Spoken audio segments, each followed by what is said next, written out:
Labą dieną. Sveiki. Mes šiandien atliksime bandymus apie magnetinį lauką. Taigi, pirmas bandymas. Aplink laidininką, kurio teka elektros srovė, yra magnetinis laukas. Mes pribėrėme metalo drožlių. Tiksliau geležies. Aplink jį susikūręs elektromagnetinis laukas jas traukia.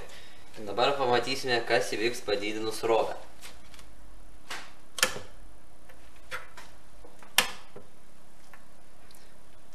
Didinant srovę didėja ir magnetinis laukas.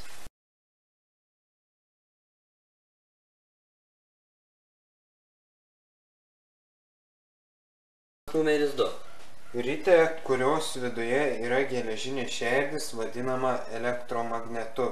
Kai rite teka elektros srovė, elektromagneto šerdis įsimagnetina ir sustiprina rite sukurtą magnetinį lauką.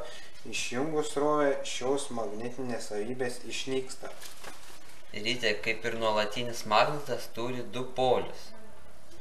Šiaurė traukia pietus ir pietus traukia šiaurę.